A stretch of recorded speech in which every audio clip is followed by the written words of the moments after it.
What's up, guys? Welcome to Daily Dose of Reddit. This is your host, Zach, and today's subreddit is r/IDontWorkHereLady. This story's called Karen Tries to Get Me Fired, Then Says She Married My Gay Cousin. For a little backstory, I'm in my junior year, grade 11, and I'm taking an education course, which basically teaches you how to be a teacher. We have to have field experience or practical work. We basically get sent to a school and put into a classroom to help the teacher. It's a great way to see if teaching is right for you. Well, the classroom I'm currently stationed in is a pretty good one. I know the teacher pretty well because she was my teacher and my brother's teacher when we were young. This means she trusts me to do a lot more than other teachers probably would. Her class was having a back-to-school party, and the teacher asked if I would mind getting some sodas the night before and she would pay me back for them. The reason she asked is because she forgot them. She's old, it happens. Of course, I agree. I go to our local store and grab 3 12-packs of sodas. There are only 24 students in the class, but I wasn't sure what they liked. Plus, the teachers could just have what was left over. I decided to also get a few small gifts like candy or small toys as they were cheap. By the time I finished, my cart was pretty full, but I was obviously shopping and not working. As I'm working the till, I decide to go ahead and grab some cheap things for me to have for dinner that night as well. I stop my cart and start reaching up on the shelf to grab things. While I'm turned around, a woman starts digging around in my cart. I quickly stop her and ask, "What are you doing?" She says, "Well, aren't you stocking shelves? I'm just taking some of the candy." Now, to be fair, I was still wearing my school uniform, which is pretty similar to the store's. Both are khaki pants and blue polos, but the store shirts have the store name on the back. I decide to give her the benefit of the doubt and just say, "No, I'm shopping. I need this candy for school. Please put it back." She starts getting huffy and says, "You're wearing the uniform. Stop lying or I'll have you fired. My husband is the manager." Now I know she's lying. I know because my cousin is the manager. My cousin is married, but definitely not to her. He's gay. I say, "I know that isn't true, just give me my candy." I take it back from her and head to the till. As I'm checking out, I see her complaining to none other than my cousin. I pay and decide to let her know that I knew she was full of crap. I go and give my cousin a hug and ask him how his husband was doing. Her face went red and she hurried off. Okay, this isn't entirely relevant, but I used to be a teacher's assistant back in sophomore year, and I loved it. The kids were cool, and they thought I was cool, and the teacher was nice, and all I really did was just, grade papers and maybe help out and talk to the students every once in a while. That was fun. But anyways, regarding what actually happens in the story, how convenient that the lady claimed to be the wife of the manager, but he was gay. I don't know. That's just really lucky. This story's called The Worst Karen of All. Alright, ladies and gents, buckle down because this one is a doozy. So I did a college internship with a very popular magical theme park in Orlando this past year. Working at such a large theme park, there are hundreds and hundreds of different costumes or uniforms that span across the parks. Some of which I honestly could see how they could be mixed up with some large stores in their uniforms, aka red shirt and khakis. This did not apply to my costume, however. It was very unique, and I really don't get how this happened to this day. I worked at a huge merch location in my park. One could say it was gear-tastic.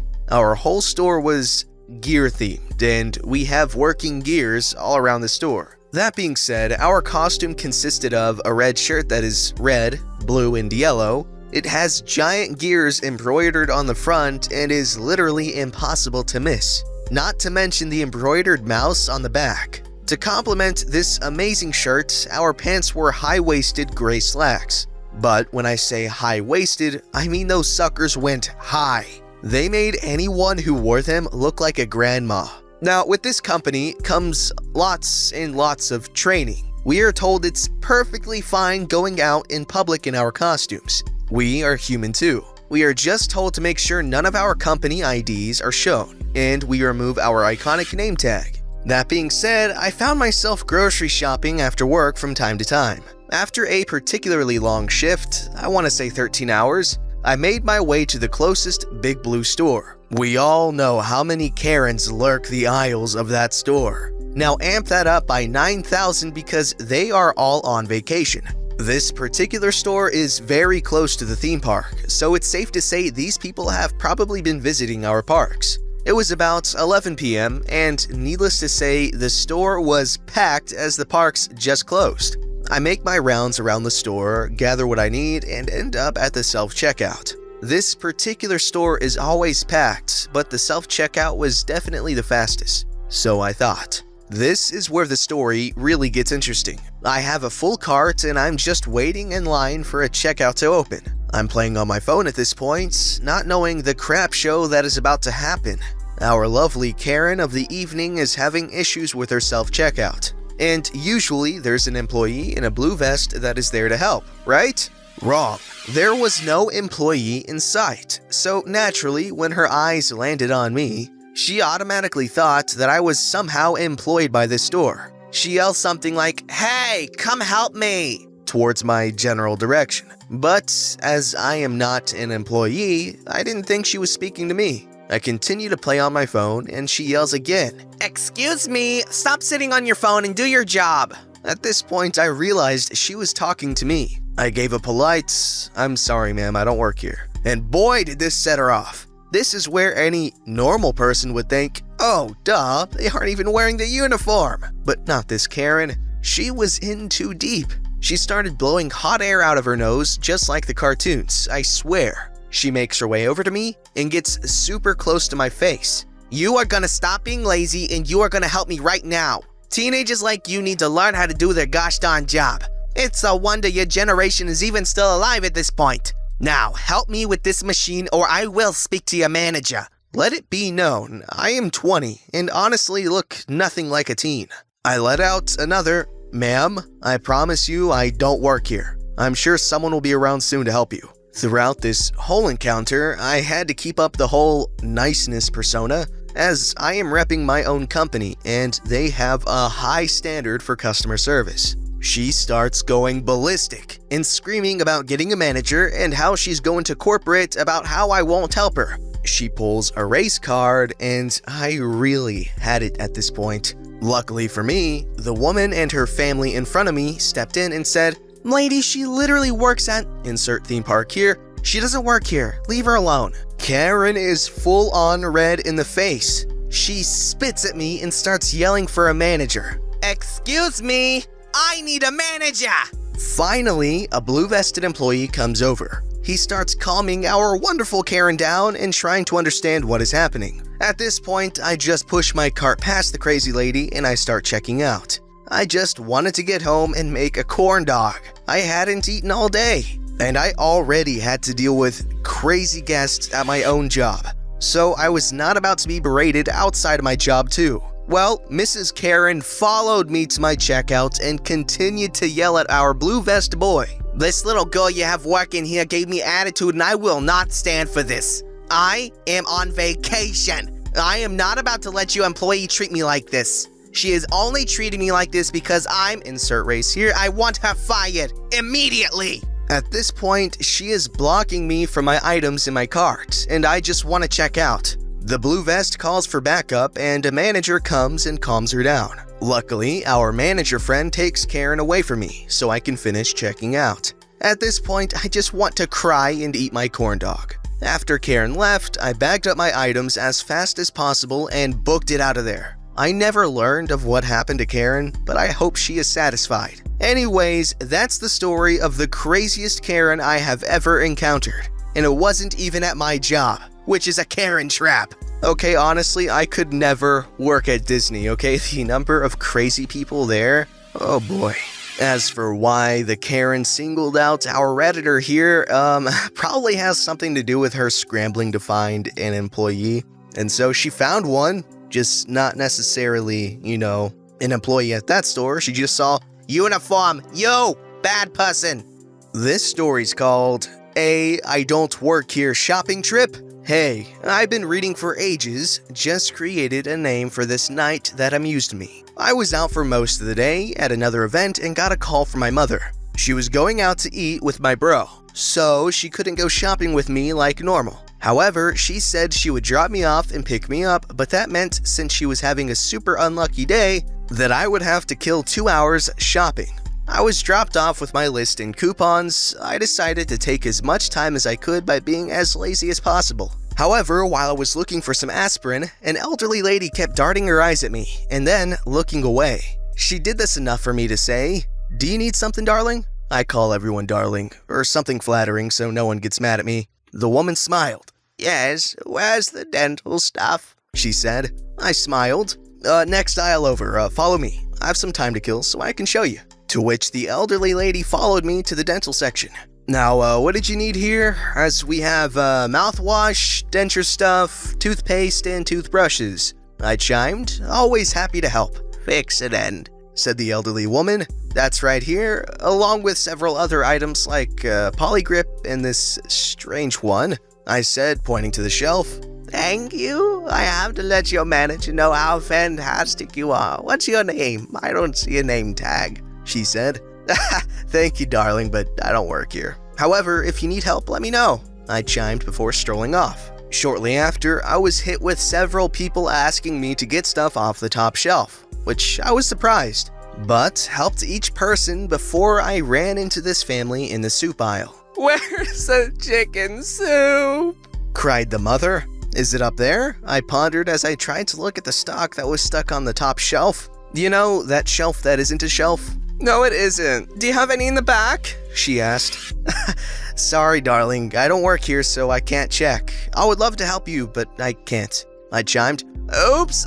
Oh well, I'll ask for a rain check," said the mother. She strolled away with her husband and child, but stayed in the aisle. While I was looking for soups, someone mentioned the end cap. Curious, I wandered over and saw the soup the mother wanted. So I grabbed a can and went back to the aisle. I stood on my tiptoe and called out, "I found your soup, darling." The woman's face lit up. "Thank you so much," she said, and went to get the soup. I went back to my shopping again, and once in a while helping people reach items. Not sure why they asked me, but hey, as long as they're not making a fuss and are polite, why not? I even stopped a couple of times to discuss coupons as there were some on items. Finally, in the checkout, the mother I helped before was having an entitled mother moment, which made me roll my eyes. So I started to look around and found some gummy snacks near the register for $1.09, and there was a coupon right next to it for 50 cents off. Cool, something new to try.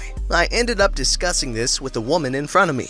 She wasn't interested, but a woman then went to grab some of the gummies and I told her, "Don't forget the coupon," to which she thanked me and then asked me why I, a worker, was shopping. I had to tell her I didn't work there too. When it was finally my turn, my cashier was thrilled. While I am a couponer, I am nice, and if something doesn't work, I won't push it. And a new mother was now behind me with a rather sweet boy. The mother told her son to watch me carefully as I was a professional, to which I told her about the gummies and she got them, saying she would try new things with him. Well, my total came up to the end and the woman chimed up, "Doesn't she get an employee discount?" The cashier and I stared at each other for a second before laughing. "Oh no, darling, I do not. I do not work here," I chimed. The woman looked confused. "You recommended items and even told others how to save. Plus, I seen you shopping while I was. You were helping others," she said. "Oh, I just do that. If I can help someone, it makes my day." The woman was silent but smiled. I paid and went off to wait for my mother and brother. When they showed up, my brother helped me out with my groceries. "Why did you say you had hit a snag?" asked my mother, referring to a text I sent her while I was at dinner. "Oh, some things were not there, so I had to ask about them, and some people thought I worked there, so I was helping them," I chimed. "How? You aren't even dressed like one," growled my brother. Gotta love brothers. He got upset people mistook me for an employee someplace else. Well, that was a wholesome story. However, the use of darling, I don't know, it just looks unsettling in writing. I mean, I'm sure in practice it's not weird at all, but just reading it, it's kind of weird.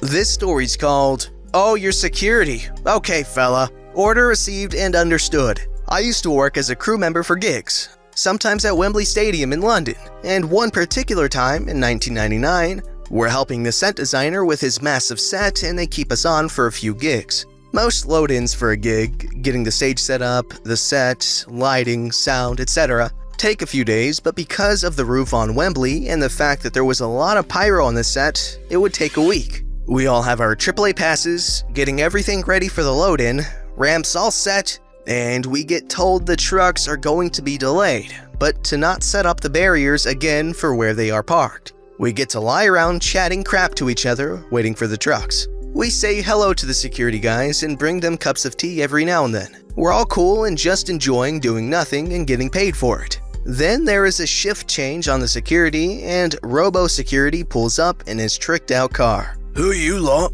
he asks, and a forest of AAAs appear and are waved. "What you doing, waiting here?" I'm supervising the very hard work of dossing, so I say, "Alright, mates, we're just waiting for the load-in, but the trucks are delayed."